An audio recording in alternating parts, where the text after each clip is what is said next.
Shalom. Shalom. Selamat pagi Bapak Ibu yang terkasih di dalam Tuhan.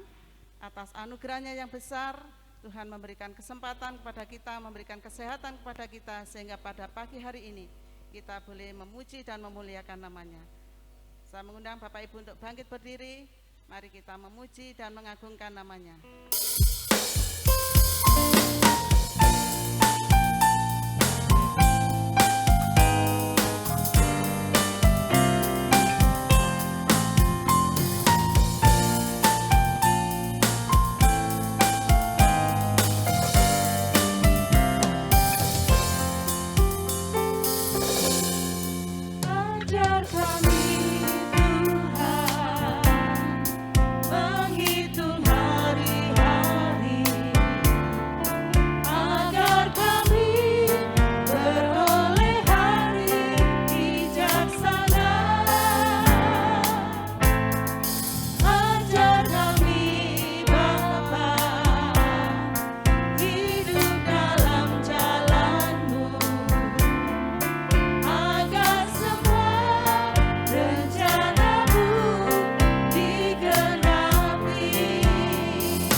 Kami jemaat Tuhan bersyukur, berterima kasih kepada Tuhan karena pimpinan Tuhan tidak pernah berhenti untuk kami dan karena kami.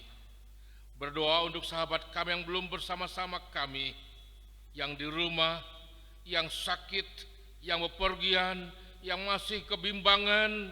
Engkau jaga mereka dan kuasa-Mu hadir untuk mereka dan juga memberkati hidup mereka. Terpuji Tuhan, kiranya anugerah damai sejahtera daripada Allah Bapa, kasih karunia Tuhan Yesus Kristus, dan kuat kuasa Allah Roh Suci menyinari ibadah kudus pagi hari ini. Haleluya. Amin. Masih berdiri bersama-sama kita nyatakan iman kita bersama dengan penuh penghayatan. Mari berkata demikian. Aku percaya kepada Allah, Bapa yang Maha Kuasa, Khalik langit dan bumi, dan kepada Yesus Kristus, Anaknya yang tunggal Tuhan kita, yang dikandung oleh Roh Kudus, lahir dari darah Maria, yang menderita sengsara di bawah pemerintahan Pontius Pilatus, disalibkan, mati dan dikuburkan, turun dalam kerajaan maut.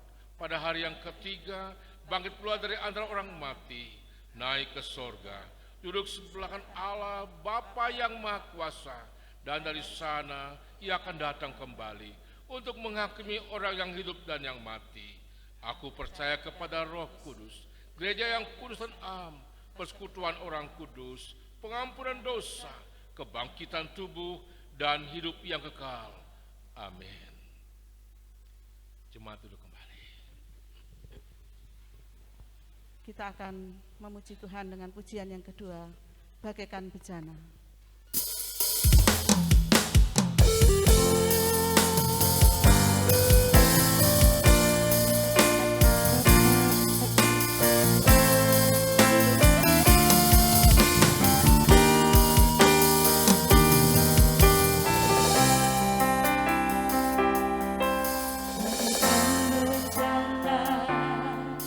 Siap dibentuk, demikian hidup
bersama-sama.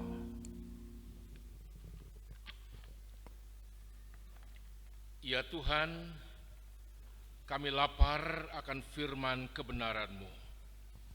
Itulah alasannya kami datang ke rumah Tuhan, untuk dikenyangkan oleh sabda-Mu. Urapi hamba yang menyampaikan firman kebenaran itu, supaya kami semua jemaat Tuhan dan hamba Tuhan bersama-sama dikuatkan dan bersama-sama bertumbuh dalam firman Tuhan. Berdoa Roh Kudus akan mengurapi kami semuanya. Haleluya. Amin. Bersama kita akan menikmati firman Tuhan. Saya membacakan dua bagian firman Tuhan. Yang pertama dari kitab Daniel pasal 1 ayat yang ke-8. Daniel pasal 1 ayat ke-8. Dan bagian kedua saya bacakan dari kitab Bilangan pasal 15 ayat yang ke-15. Kitab Bilangan pasal 15 ayat yang ke-15. Mari bersama melihat Daniel pasal yang pertama ayat yang ke-8.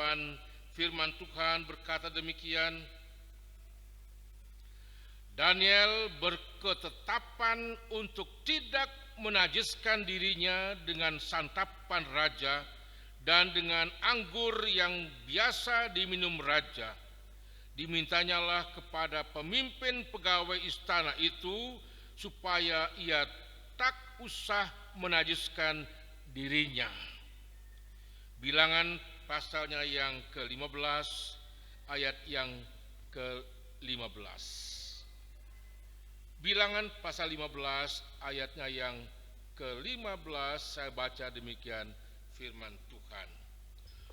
Mengenai jemaah itu haruslah ada satu ketetapan bagi kamu dan bagi orang asing yang tinggal padamu.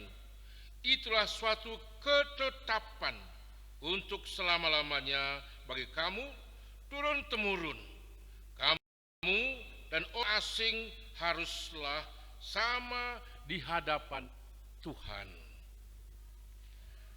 Pembacaan ini saya akan beri tema hidup dalam ketetapan yang benar. Kita baca bersama-sama. 1, 2, 3.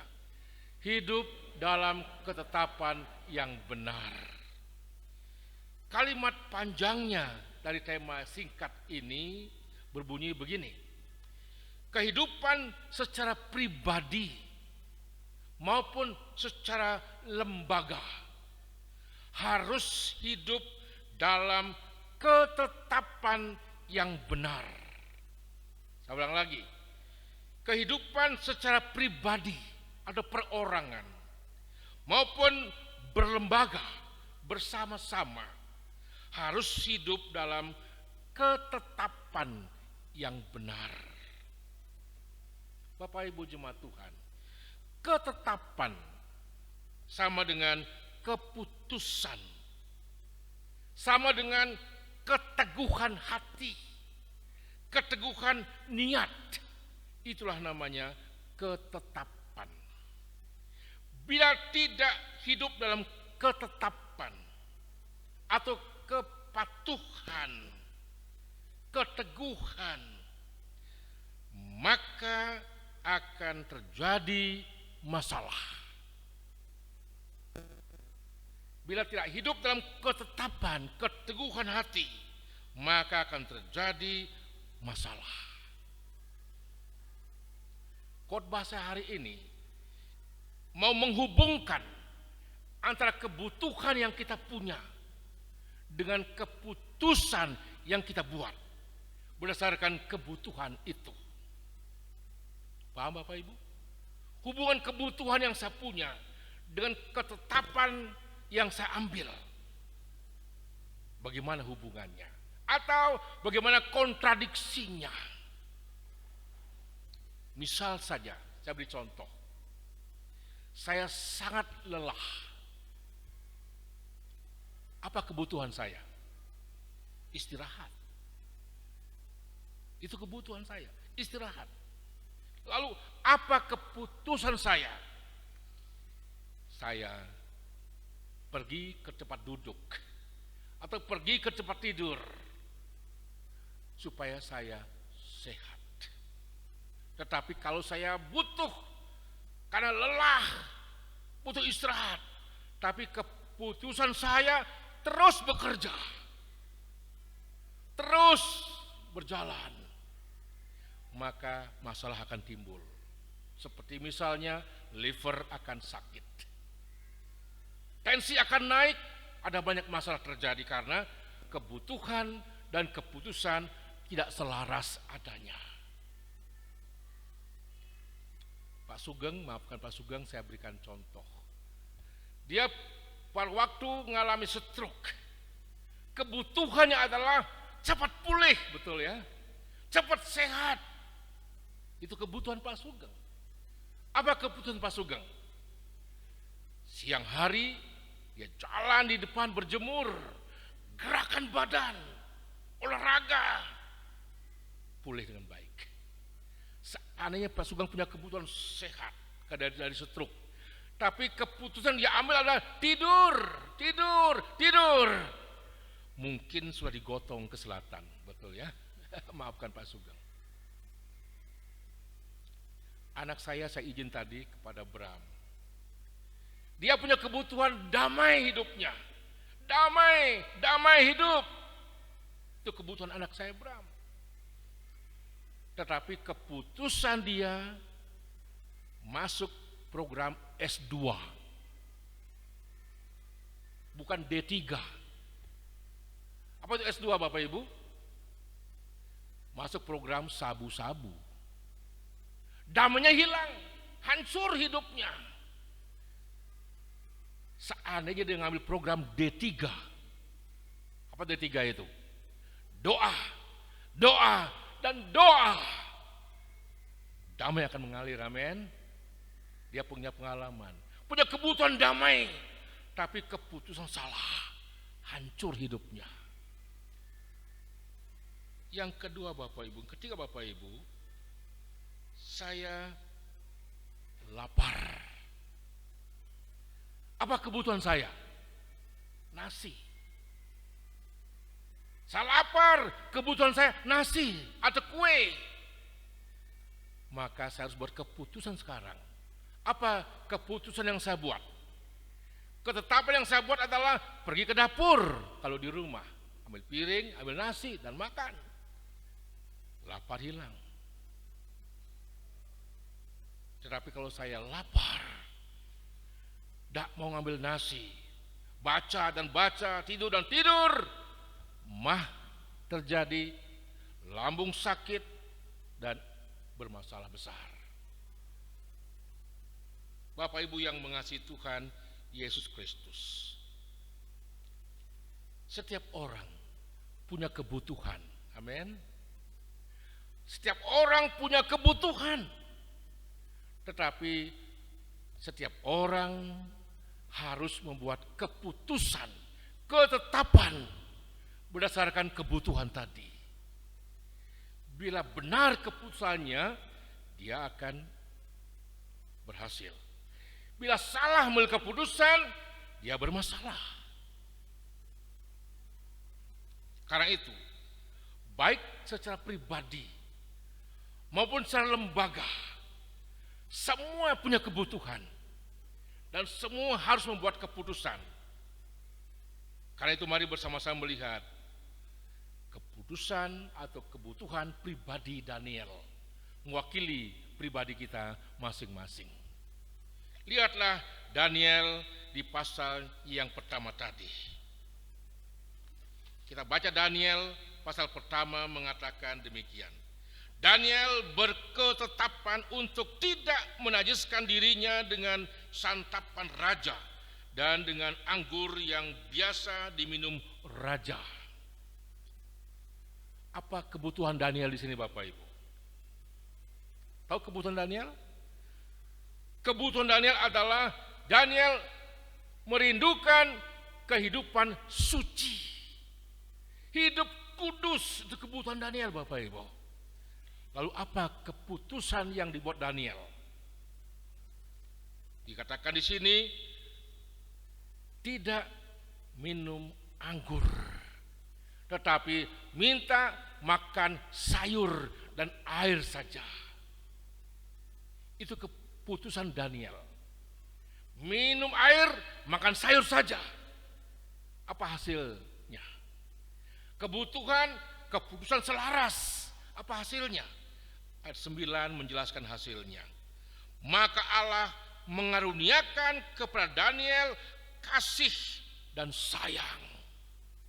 Itu hasilnya.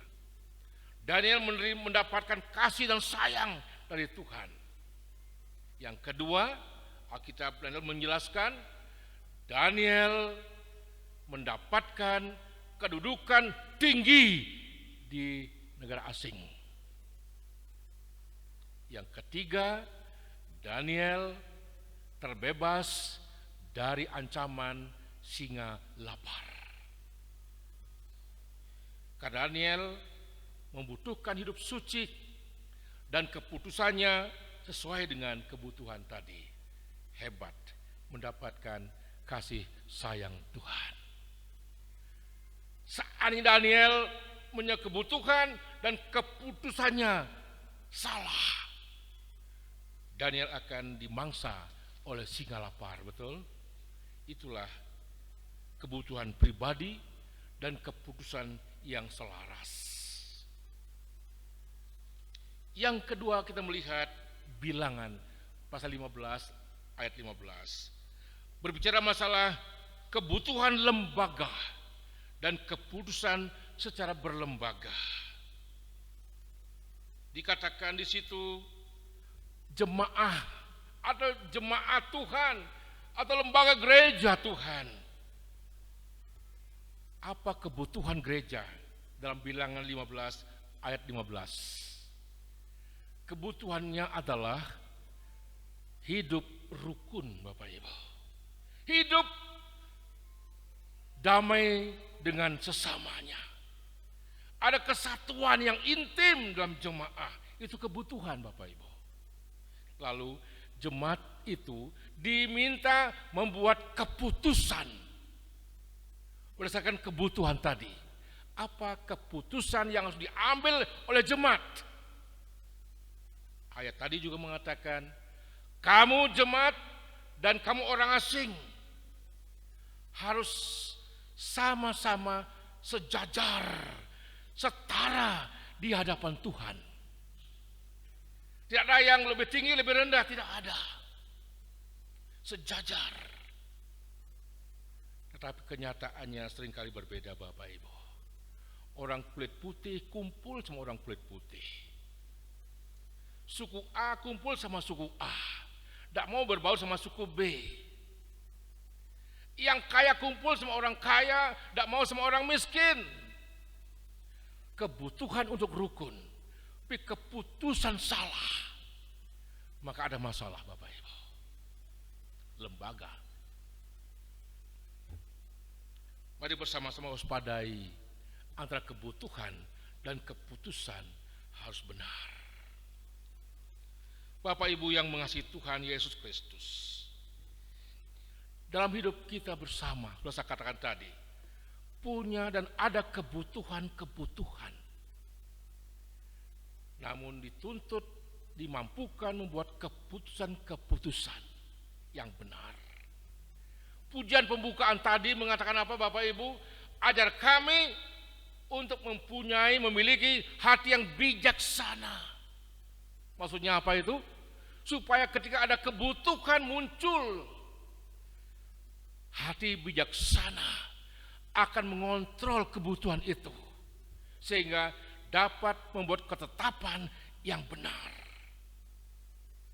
Saya katakan tadi, anak saya Bram punya kebutuhan damai, sukacita, tenang, tapi keputusannya masuk program S2, sabu-sabu, ditonjok polisi lah,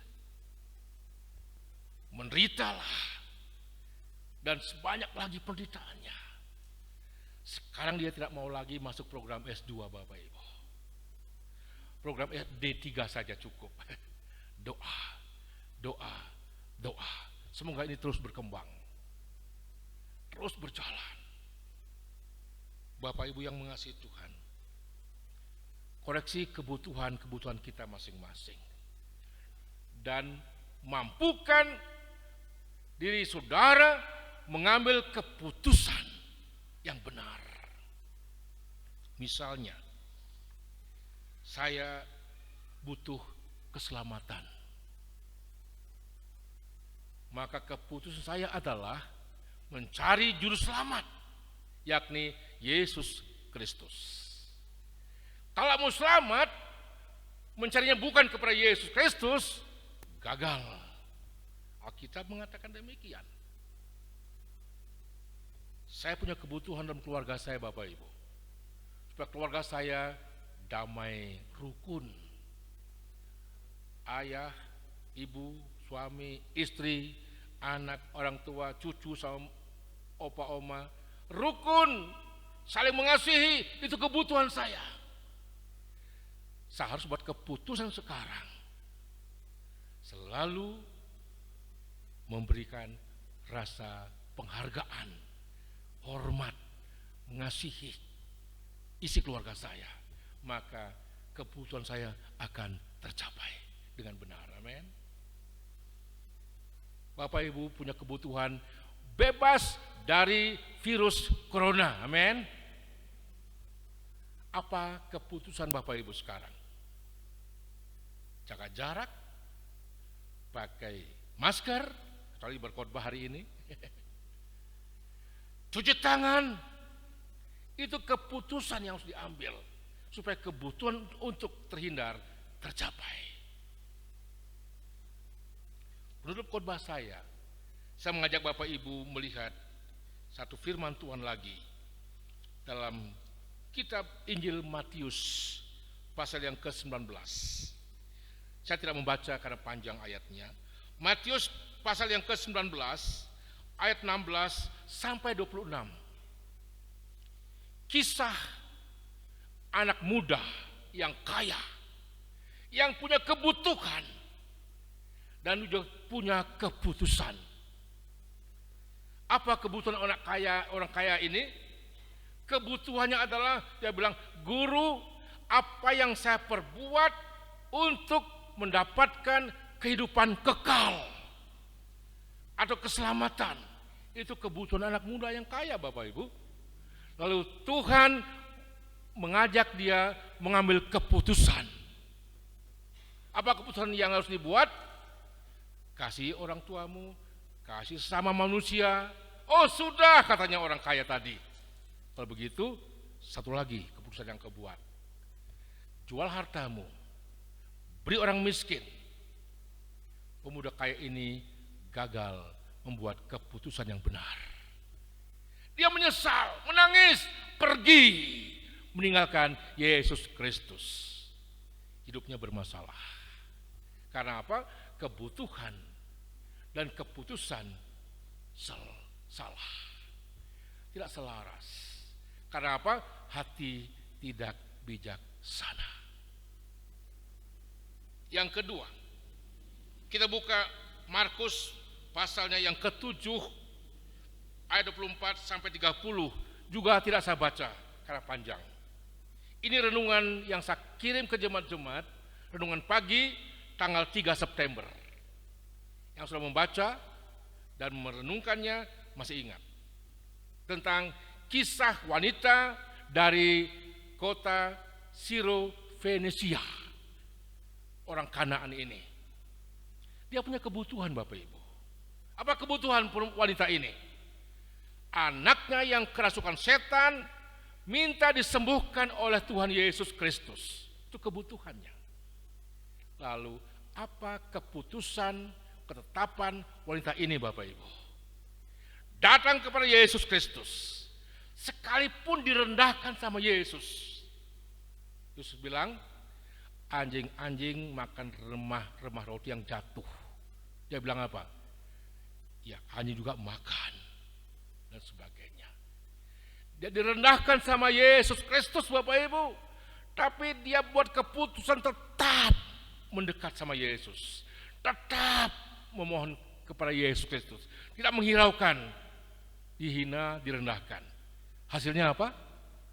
Ibu, hebat imanmu. Pulang, anakmu sudah sembuh. Bapak Ibu, seandainya wanita ini tidak kuat mental, dihina, ya wes mulai aja.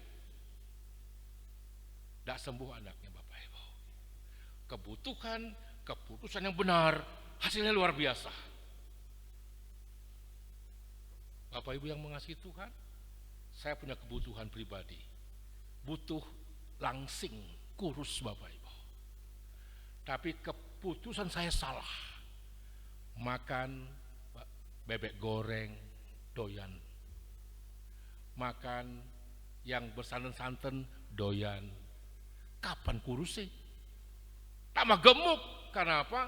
Keputusan saya salah.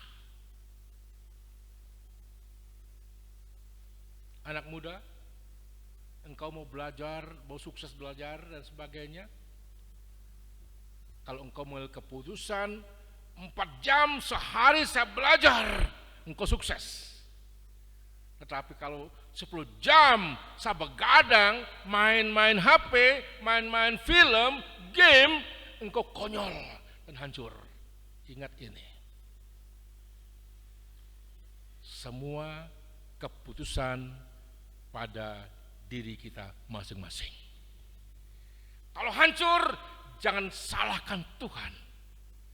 Salahkanlah cara kita mengambil keputusan. Tuhan, saya ingin hidup damai dengan Engkau. Saya ingin iman saya bertumbuh. Keputusan yang harus saya ambil adalah masuk dalam doa dengan baik. Firman Tuhan ini dinikmati dengan tekun, persekutuan dengan baik, rajin, maka kebutuhanmu akan terpenuhi. Ingin iman bagus, rohani bertumbuh, tidak pernah berdoa, tidak pernah baca firman Tuhan, tidak pernah bergereja, keputusan yang tidak sesuai dengan kebutuhan hancur. Bapak Ibu, mari koreksi. Apakah kebutuhan saya yang demikian bagus hancur karena ketetapan saya yang kurang bijaksana? Saudara bisa menjawab. Mari kita berdoa. Bapa yang baik, yang sudah menyampaikan maksud-Mu hari ini untuk menjawab kebutuhan-kebutuhan yang datang dari hati kami, yang setiap detik muncul dari kehidupan kami. Beri kepada kami hati yang bijak untuk membuat keputusan yang benar, bukan sebaliknya menghancurkan kehidupan kami. Terima kasih Tuhan. Berdoa untuk semua jemaat-jemaat di dunia ini, terutama di Kota Malang. Berkat Tuhan akan mengalir, melengkapi, mencukupkan kehidupan jemaat-jemaat Tuhan di Kota Malang, terutama yang berdampak daripada virus ini. Engkau berkati mereka. Berdoa untuk BMGK yang bekerja dengan kasih sayang, memperhatikan kepentingan pelayanan dan hamba Tuhan. Beri hikmat buat mereka untuk bekerja dan terus bekerja, jauhkan mara bahaya. Berdoa untuk bangsa negara kami, mampukan pemimpin-pemimpin bangsa kami mengelola hal-hal yang ada di bangsa kami, baik ekonomi, harta benda, dan masyarakat, agar semuanya dikelola dengan baik dan bijaksana, karena semua bangsa ini membutuhkan damai, sejahtera, dan makmur dalam kehidupannya. Berdoa untuk tentara, Bapak polisi, penegak hukum, kami membutuhkan mereka. Buatlah mereka terus-menerus bekerja dengan penuh kasih sayang, kejujuran, agar bangsa kami tetap menjadi aman dan damai oleh karya mereka. Berdoa untuk persembahan syukur kami Tuhan, mohon kuasa-Mu memberkati tangan-tangan yang memberi berkat-Mu, hati yang berkorban untuk pekerjaan Tuhan. Engkau siram dengan kuasa dan kasih-Mu. Berdoa di jemaat yang sakit, Tuhan tolong mereka, jamah mereka. Dimanapun mereka berada, apapun bentuk penyakit mereka, Allah tidak pernah gagal menolong mereka. Terpuji Tuhan, doa kami dalam nama Tuhan Yesus. Amin. Mari ibadah kita berdiri bersama-sama, kita akan mohon berkat Tuhan. Jemaat kekasih Tuhan, pulanglah dengan selamat dan sejahtera. Buka hatimu, terimalah berkat Tuhan. Turunlah kiranya berkat damai sejahtera daripada Allah Bapa, kasih karunia Tuhan Yesus Kristus, dan kuat kuasa Allah Roh Suci memberkati dan memelihara jemaat sekarang sampai selama-lamanya. Haleluya. Amin.